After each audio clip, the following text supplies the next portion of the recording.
A quick note before the script. The source material you pasted cuts off mid-sentence right as Laura finds her grandmother's photo albums. The actual reveal about what happened to Sandra and the reunion confrontation promised in the opening hook never appears in the text. I can't invent that resolution without violating your own rule against adding plot points that aren't in the original, so I've written a complete, tightly paced, ever 3,000-word script, covering everything that is there, built to end on that same gut-punch discovery beat as a cliffhanger, which is actually where the original material itself stops. If you have the rest of the source, the reunion scene, the confrontation, the ending, send it and I'll fold it in for a true full-arc finish. My name is Laura Porter. I'm 33, and I cook for a living. Weddings, funerals, church picnics, other people's happiness. Last May, over her Sunday pot roast, my mother slid a folded sheet of paper across the table and told me I had until October to lose 40 pounds, or there would be no wedding. "You'll embarrass us in the photos," she said, and passed the green beans like she'd commented on the weather. By the middle of that summer, she had spent $4,000 of her own money to cancel my wedding venue behind my back. What she didn't know is that by the end of that summer, I would plan a different day, drive 3 hours north, and knock on a door nobody in my family had touched in 17 years. If you've ever been loved with conditions attached, pull up a chair. This one's for you. 7 years ago, I started a catering company with $3,000 and a used van. I called it Second Table.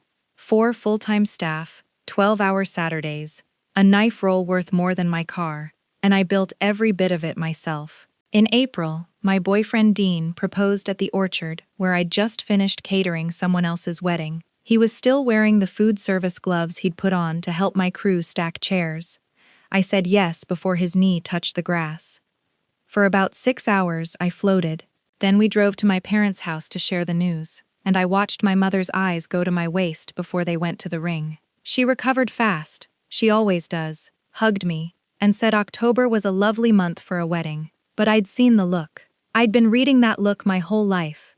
Growing up in my house, a girl's body was community property, discussed the way other families discussed the mortgage. At every holiday there were 2 tables, the long one in the dining room, and a folding table wedged by the kitchen door.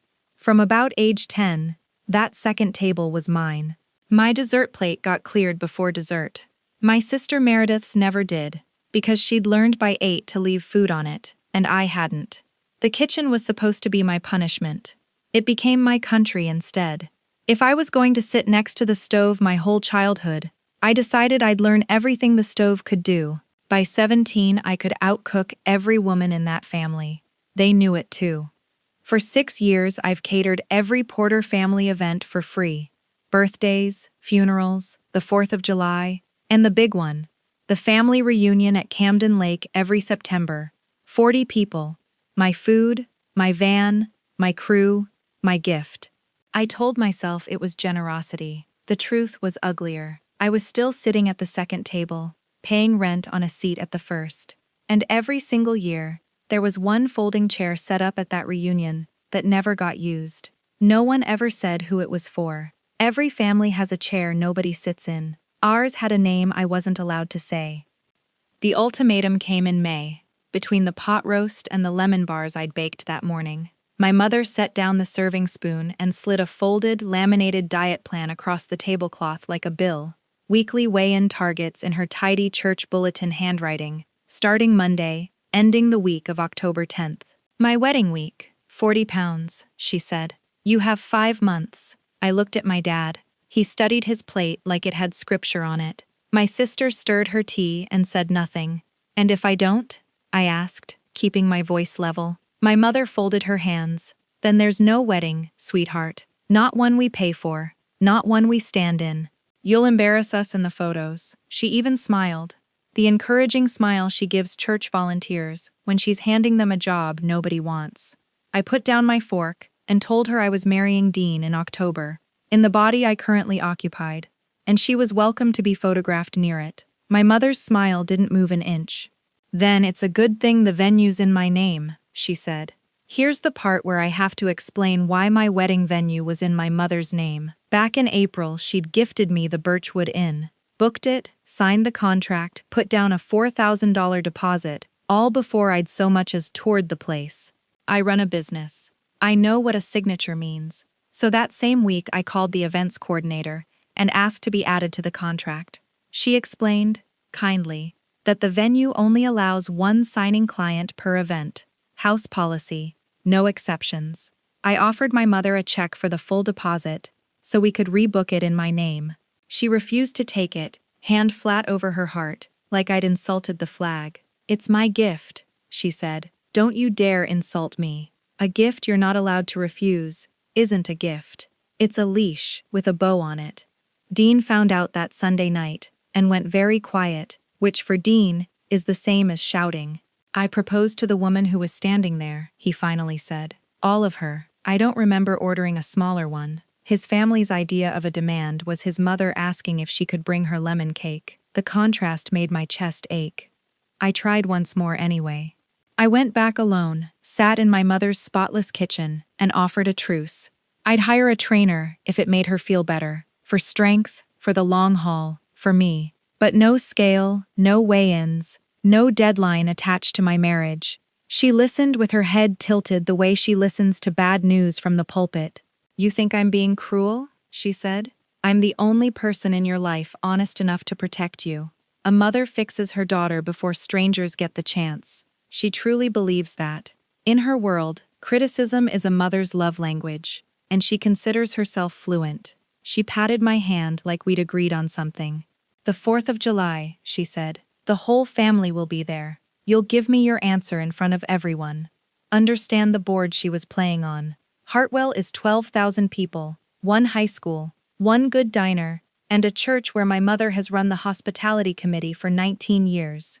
She decides what the porters look like from the outside, whose news gets shared, whose gets buried in casserole talk, whose photo makes the mantle. And the crown jewel of the operation is that reunion. 40 people, 3 generations of folding chairs, my food anchoring the whole afternoon while she collects the compliments at the head table. And at the end of the last table, every year, that extra chair, nobody assigns it, nobody folds it away. The one time I'd asked about it, at maybe 20 years old, the whole table went so quiet you could hear the boat motors on the lake. My aunt got up and started scraping perfectly clean plates. I stopped asking, but I noticed my own grandmother, my mother's mother, didn't exist in that family. No visits, no calls, no name. Not dead, something worse than dead. Edited out. I was about to find out what a woman has to do in my family to earn that. The 4th of July cookout was at my parents' place, and my mother was ready for me. When the food line formed, she appeared at my elbow holding a plate she'd made up special. Steamed vegetables, dry chicken, a scoop of cottage cheese, and announced at full volume, "The bride's plate. We're all supporting Laura's little journey. Spring wedding, spring body." Heads turned. A cousin's wife murmured how thoughtful that was. I told her, clearly enough to carry, that there was no journey and no plan, and the wedding was in October. Then I set the plate down gently on the buffet, like evidence. What happened next is a law of physics in my family. My mother's eyes filled. Her chin did its small, brave tremble. Within 90 seconds, 3 ants had closed around her, like gauze around a cut, glaring at me over her shoulder, while she whispered she was only trying to help. I actually caught myself half apologizing for my tone, for the scene, for the weather on her lawn, before I stopped myself. That unfinished apology followed me around for weeks. 2 weeks later, an email landed with a subject line I read 3 times. "So sorry to hear about the postponement." My mother had canceled the Birchwood contract 4 days after the cookout, calm as a customer returning a sweater, forfeiting the entire $4,000 deposit on purpose. My date had already been rebooked to a couple on the waiting list.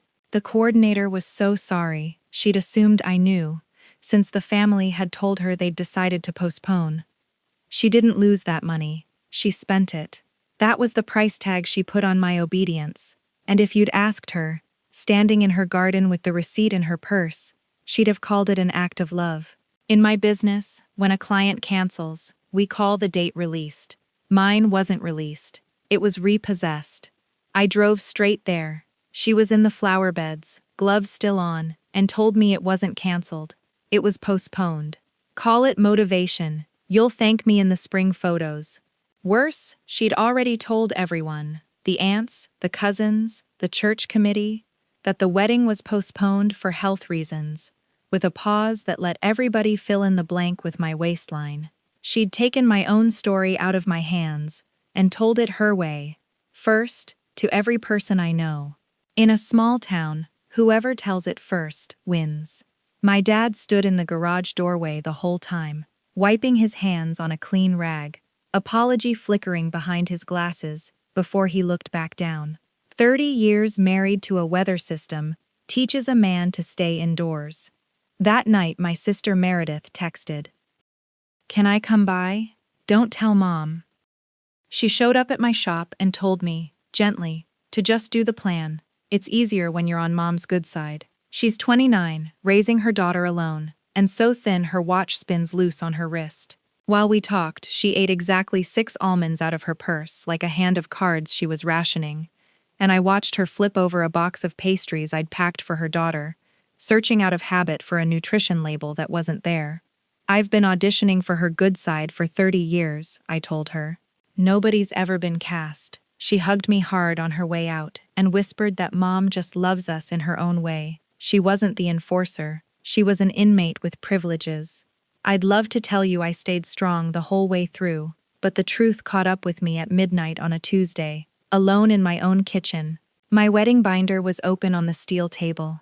Next to it, my laptop, open to a self-assigned meal plan, 8 weeks, portions, a column for weigh-ins, formatted as neatly as everything else in my family comes laminated. In a second tab, a half-written message to my mother that started, "Maybe we can meet in the middle." Meet in the middle of a scale. My sous chef Rosa came back for her jacket, saw me hunched in the blue light, and read the whole scene in one pass, the way she reads a ticket rail on a Saturday rush. She reached over my shoulder and closed the laptop. "You feed everyone, honey," she said. "Who feeds you?" I cried once that whole summer, and it was right there, into a clean side towel, with the ovens still ticking as they cooled. Not over the venue, not even over the money, but because I'd just watched my own hands start setting the second table for me, out of habit, with nobody even asking. In the morning, I deleted the meal plan and the message and texted my mother that I'd be by Saturday to collect my wedding documents.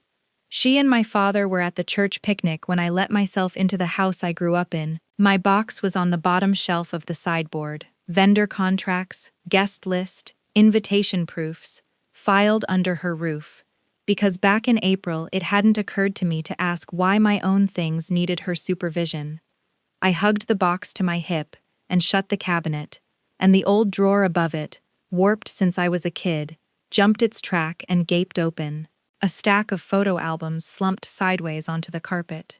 I knelt to fix them, because a crooked drawer in that house was unthinkable, and that's when a loose photograph slid out and landed face up between my knees, black and white, gone yellow at the edges. A skinny girl in a Sunday dress, standing very straight against a kitchen doorframe I didn't recognize, and under her feet, in the white border of the photograph, someone had written a number in pencil, small, neat, faded, with a pound sign after it. I sat back on my heels in my mother's spotless dining room, box on my knees, and turned over the album on top of the stack. Sandra, 1972. The spine read, in a man's blocky hand. I opened it right there on the floor, and I met my mother at 8 years old. My mother on a bicycle, a number under her feet. My mother in a swimsuit at Camden Lake, arms crossed hard over her stomach, a number under her feet. My mother, at what looked like her first communion, hands folded, chin up, eyes flat as a Monday, a number under her feet. Page after page, year after year, the same blocky handwriting recording her weight next to her age, like a farmer logging livestock. And I did not stand up for a long time.